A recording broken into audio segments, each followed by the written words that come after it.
วัสดีครับผมดร.วิสุทธิ์จันทวิชยสุทธิ์ King of Enzyme วันนี้เราจะมาคุยนะครับในผลิตภัณฑ์บาลานซ์เอนไซม์บาลานซ์ซึ่งเหมาะมากสำหรับสตรีทุกท่านนะครับท่านสตรีแม่หญิงทุกท่านนะครับ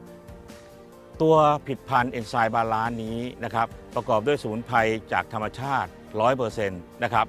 ซึ่งผ่านกระบวนการหมักย่อยจากจุลินทรีย์ที่มีประโยชน์ทำให้คุณค่าของสมุนไพรที่ช่วยปรับสมดุลฮอร์โมนของร่างกายเพศหญิงนะครับช่วยทำให้กระบวนการ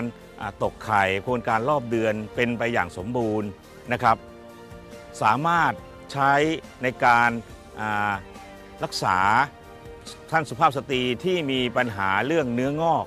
นะครับขึ้นที่รังไข่เนื้องอกที่มดลูกนะครับ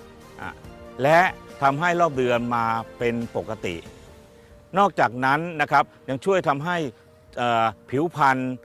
สดใสเปล่งปลั่งนะครับเพราะมีการช่วยปรับสมดุลของฮอร์โมนในร่างกายโดยเฉพาะเลยแม้แต่นะครับที่เราพบมีก้อนเนื้อขึ้นที่บริเวณทรวงอกนะครับก็สามารถช่วยลดขนาดของเนื้องอกบริเวณนั้นได้นะครับที่เด่นชัดมากกว่านั้นนะครับคือคุณสุภาพสตรีท่านใดที่ทานโดยเฉพาะท่านที่มีให้บุตรแล้วหรือให้นมลูกนะครับจะพบว่าหลังจากทานผลิตภัณฑ์บาลานซ์เอนไซม์บาลานซ์นี้นะครับในส่วนที่ให้เต้านมนะครับและในส่วนช่องคลอดนะครับที่ผ่านกระบวนการคั่งของเลือดเป็นสีคล้ำนะครับเป็นสีม่วงนะครับจะค่อยๆจางแล้วก็เป็น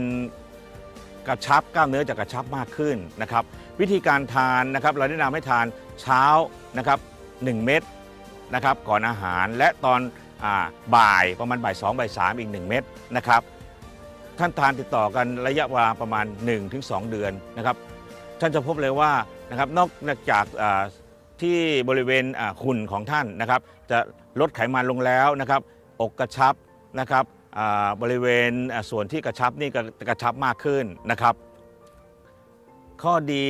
นะครับส่วนนี้นะครับผมเรียนได้เลยว่าท่านสุภาพสตรีไม่สามารถหาหรือได้ทานจากผลิตภัณฑ์ไหนที่มีคุณสมบัติใกล้เคียงกับผลิตภัณฑ์เอนไซม์บาลานซ์